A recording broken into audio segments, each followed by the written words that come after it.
You know those managers who are just perpetually not at fault? Yeah, I had one of those. Let's call him Mr. Dawson. And honestly, this story still gives me chills because of how perfectly everything played out in the end. So picture this, I'm 26, fresh out of grad school with a marketing degree and about $60,000 in student loans breathing down my neck. You know how it is, right? You take whatever job you can get, especially when the economy's being weird and everyone's restructuring, or whatever corporate buzzword they're using to avoid hearing people. I landed this position at MediaFlow Solutions. Sounds fancy, doesn't it? It was actually a mid-sized marketing firm that specialized in digital campaigns for tech companies. The pay was decent, the benefits weren't terrible, and honestly, I was just grateful to have something that wasn't retail or food service. My mom was so proud when I told her I had an office job with a 401k. Little did I know I was walking into what would become the most toxic work environment of my life. Mr. Dawson was the department head for client strategy. First impression, he seemed okay, professional, well-dressed, had all the right buzzwords in his vocabulary. Synergy this, paradigm shift that, you know the type. He talked a big game about empowering the team and collaborative excellence. Red flag number one should been how he kept emphasizing that he was results-oriented and wouldn't tolerate excuses. But I was naive, I thought that meant he had high standards. The first few weeks were actually fine. I was still in that honeymoon phase where everything's new and exciting and I was eager to prove myself. My direct supervisor was this amazing woman named Lisa who'd been there for 3 years. She was patient, encouraging, and actually took time to explain the company culture and client expectations. Looking back, I should paid more attention to how she always seemed a little tense whenever Mr. Dawson's name came up. The real Mr. Dawson started showing himself around week 4. We had this client presentation for a small software company, nothing huge, maybe a $15,000 campaign. I'd spent 2 weeks researching their target demographic, analyzing their competitors, putting together what I thought was a solid strategy.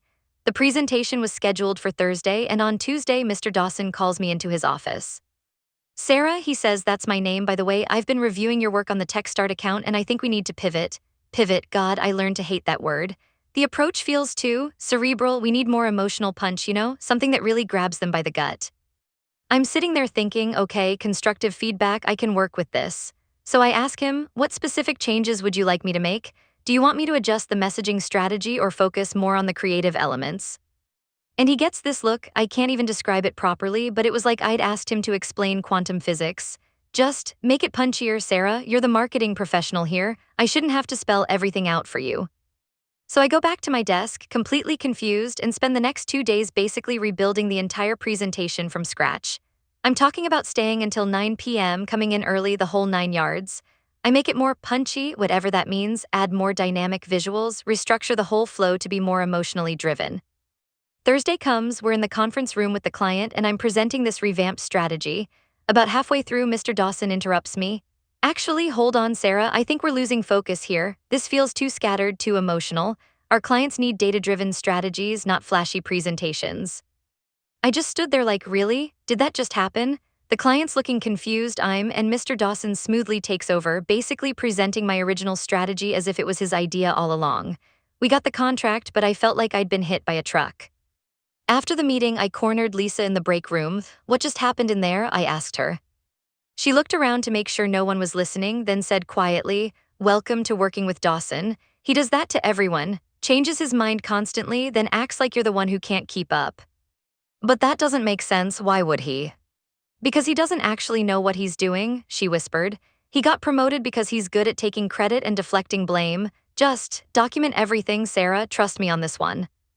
That should have been my wake-up call right there, but I was still in that optimistic phase where I thought maybe it was just a misunderstanding. Maybe he was having a bad day, maybe I'd misread the situation. You know how it is when you really want to believe the best in people. The pattern continued for months. Project after project, it was the same routine. He'd give vague, contradictory feedback, demand changes that made no sense, then somehow emerge from every client meeting looking like the hero while the rest of us scrambled to clean up the confusion he'd created. The worst part wasn't even the work stuff, it was how he'd do it in front of other people. Team meetings became this awful ritual where he'd systematically go through everyone's projects and find something to criticize. Not constructive criticism, mind you, but these passive-aggressive comments designed to make you feel stupid. Sarah, I'm concerned about your attention to detail on the account. The font size in slide 12 was inconsistent with our brand guidelines. This while completely ignoring that the campaign had exceeded performance metrics by 30%. Lisa, I noticed you missed our deadline on the content calendar by 2 hours. We need to discuss time management strategies. Never mind that he'd requested major revisions at 5 p.m. on a Friday. Your creative concepts feel a bit safe. Are we challenging ourselves enough, even though the client had specifically requested a conservative approach? It was death by 1,000 paper cuts, you know? Each individual incident wasn't career-ending, but the cumulative effect was devastating. I started second-guessing everything I did. I'd spend hours obsessing over font choices and color schemes because I knew he'd find something to criticize. My confidence, which had never been my strongest asset anyway, just evaporated. The really insidious part was how he'd manage up versus how he'd manage down. With senior executives, he was all charm and competence. He'd present our team's work as collaborative efforts that he'd guided to success. But with us, everything was our fault. Tight deadlines were because we didn't plan properly. Budget overruns were because we didn't manage resources efficiently. Client complaints were because we didn't execute his vision correctly. I remember one particularly brutal month where we were juggling 4 major accounts simultaneously. Everyone was working overtime, weekends, the whole deal. The campaign was struggling because the client kept changing their requirements, but we were making it work. Then suddenly, Dawson schedules this team meeting on a Friday at 5 p.m. He walks in with this stack of printouts, screenshots from our project management system, email chains, budget reports. "I've been reviewing our performance metrics," he announces, "and I'm seeing some concerning patterns." For the next 45 minutes, he systematically tore apart everything we'd been working on. The delays were because Lisa failed to anticipate client needs. The budget issues on the Zenith account were because didn't properly scope the creative requirements. My strategy recommendations were unfocused and lacking in market insight. The kicker, when from upper management walked by and poked her head in to see how things were going, his whole demeanor changed. Suddenly it was, "We're just doing some collaborative problem solving here. The team's been doing great work and we're fine-tuning our approach for even better results." After she left, right back to the blame game. That weekend, I seriously considered quitting. I spent Saturday morning updating my resume and browsing job listings, but then I looked at my bank account and my loan statements and reality hit. I couldn't afford to be unemployed. The job market was still rough and I'd been there less than a year. Quitting without another position lined up would have been financial suicide.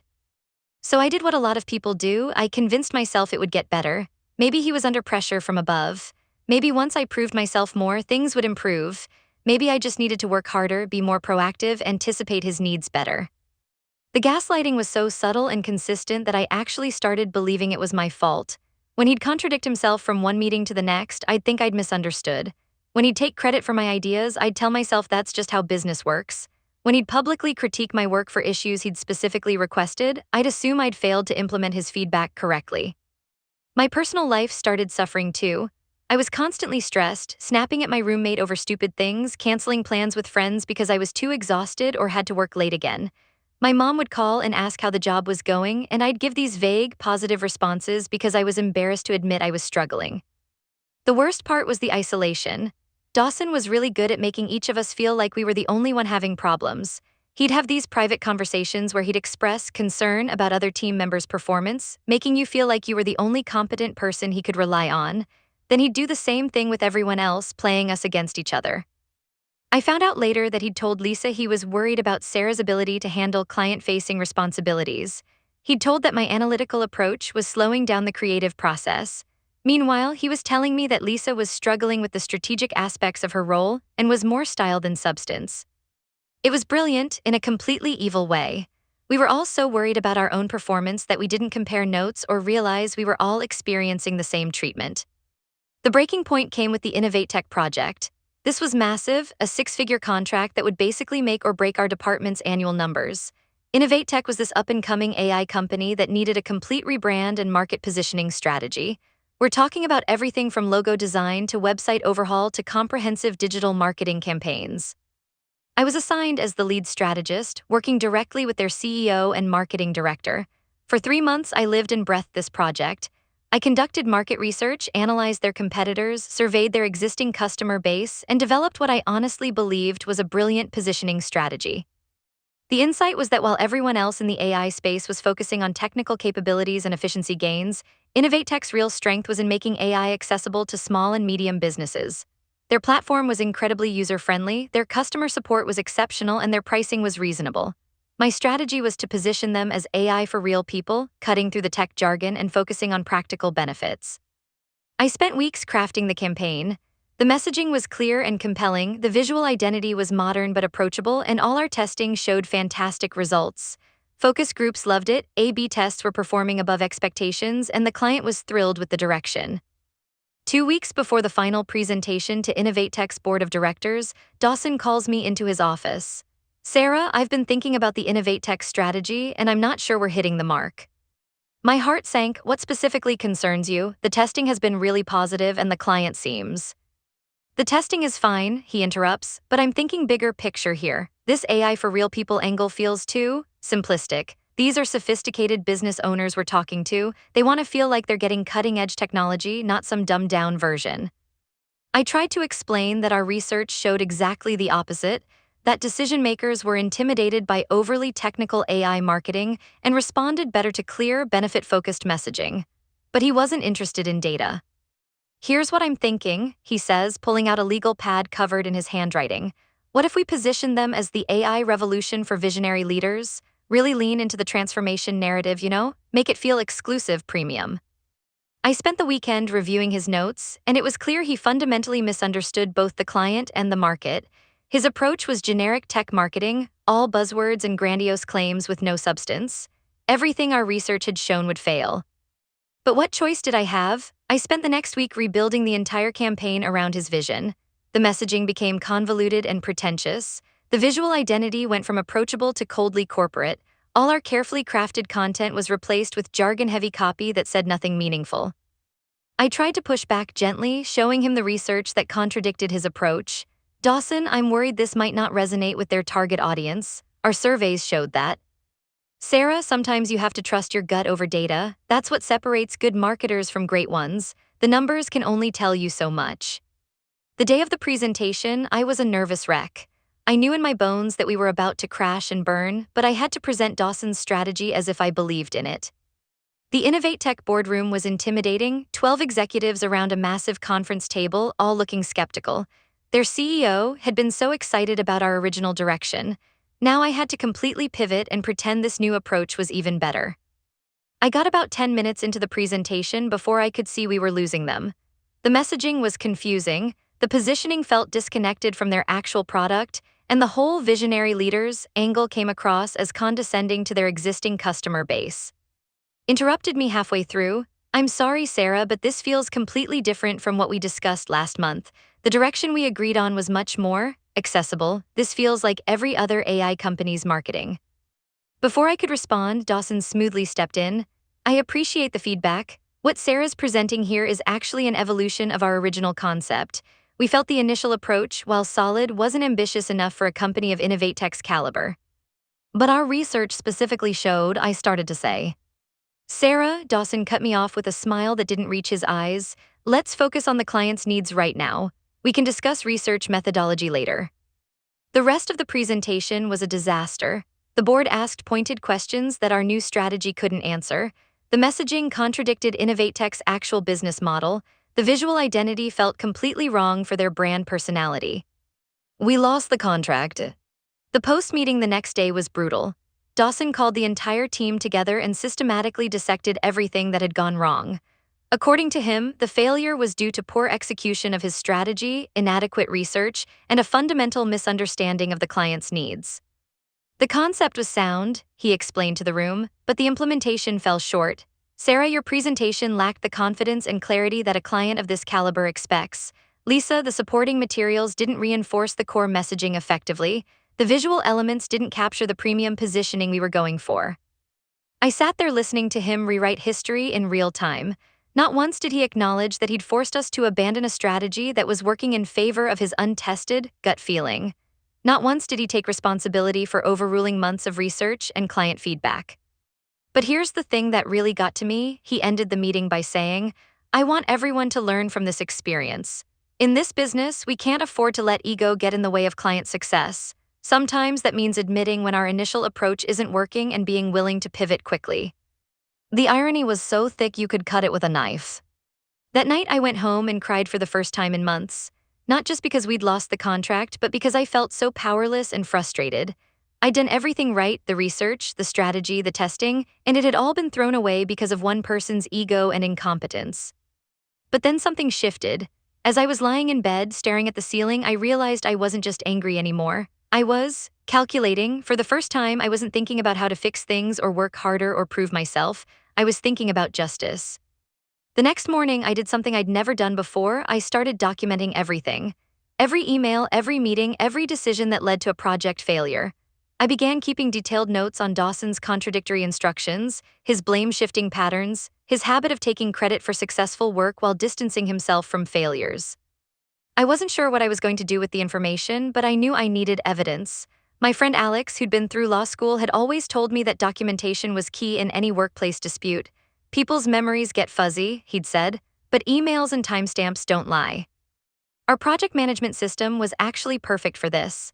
Dawson loved using it to track everyone's activities. He was obsessed with metrics and accountability.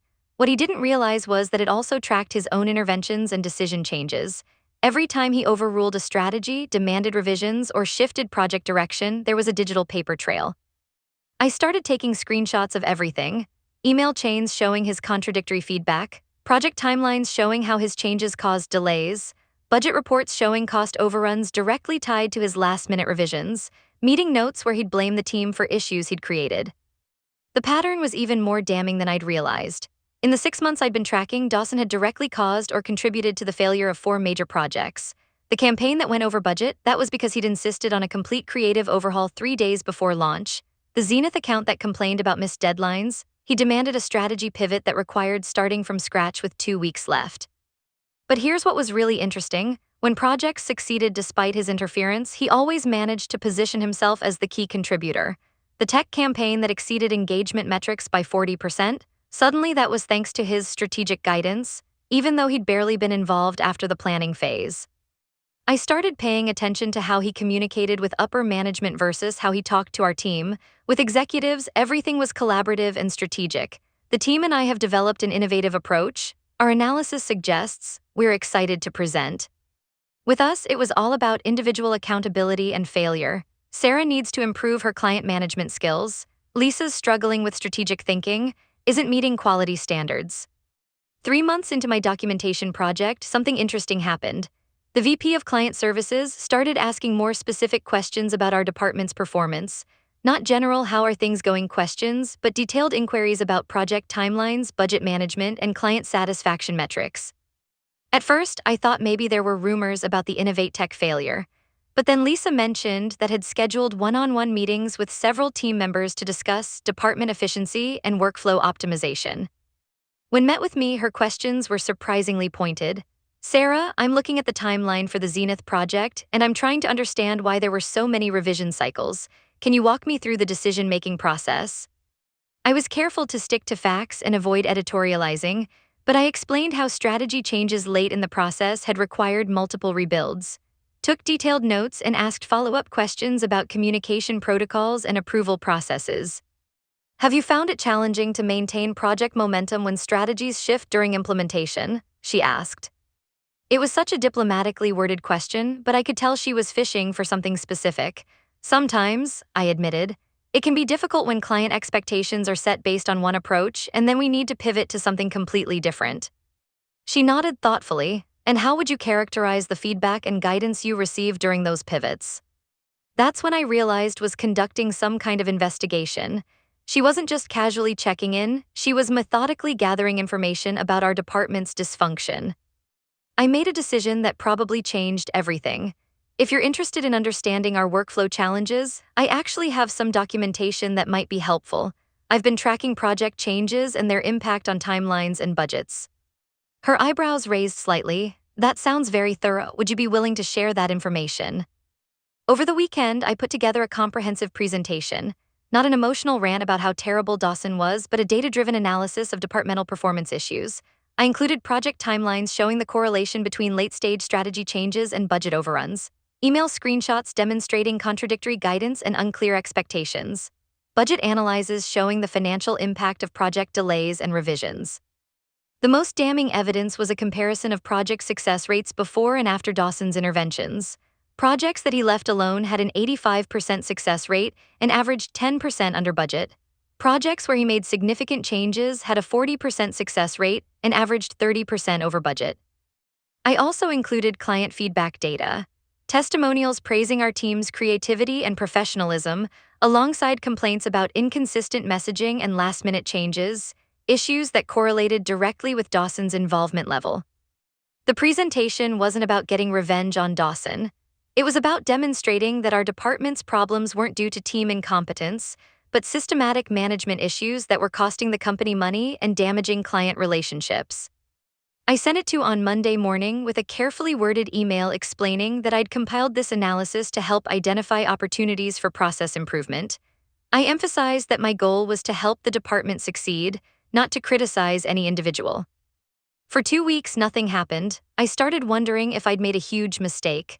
What if showed the presentation to Dawson? What if upper management decided I was a troublemaker? What if this backfired and I ended up getting fired? But then things started shifting in subtle ways. Began sitting in on more of our team meetings. She started asking Dawson direct questions about project decisions and timeline management. During client presentations, she'd request detailed explanations of our strategic rationale and implementation plans. Dawson seemed increasingly flustered by the scrutiny.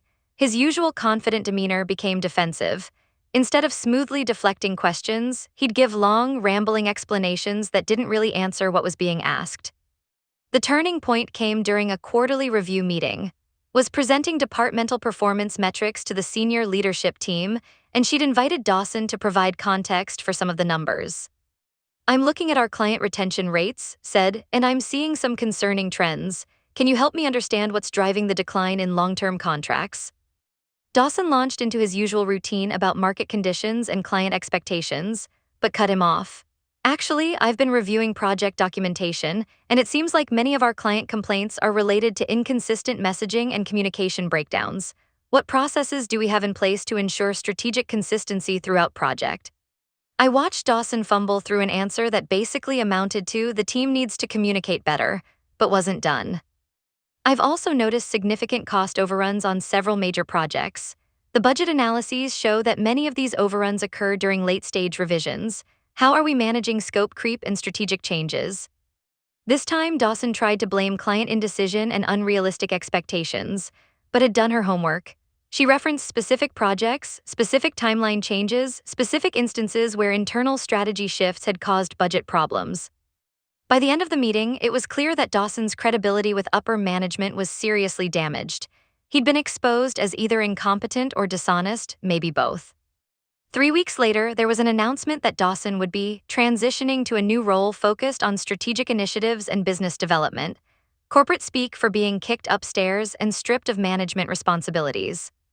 Sarah, who'd been managing the creative department, was brought in as our new department head.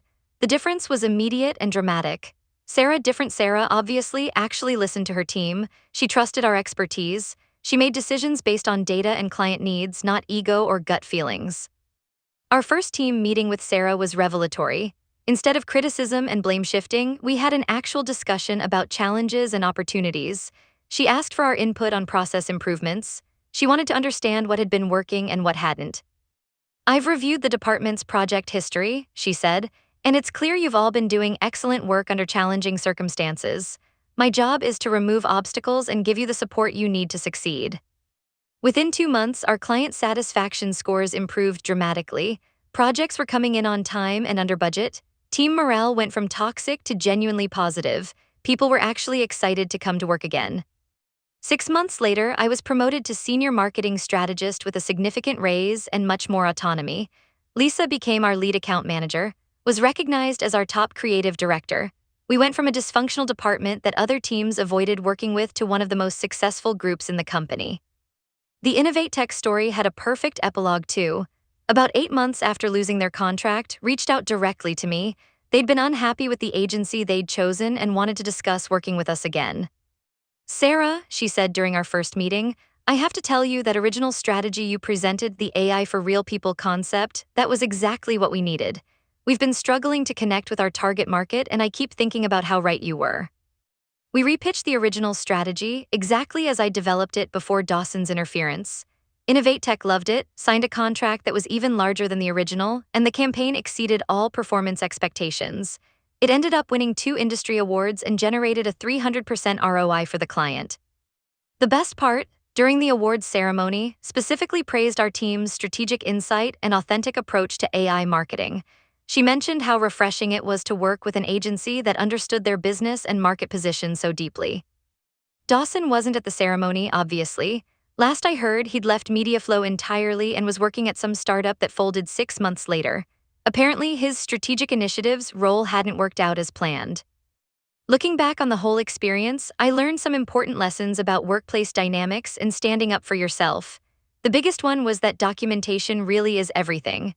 Without concrete evidence of Dawson's destructive patterns, it would have been impossible to address the problems systematically.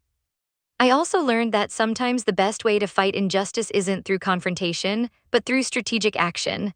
Emotional outbursts and public complaints would made me look unprofessional and defensive, but presenting factual analysis of performance problems, that gets people's attention in a corporate environment. The irony wasn't lost on me that Dawson's own obsession with metrics and tracking created the perfect system for documenting his failures.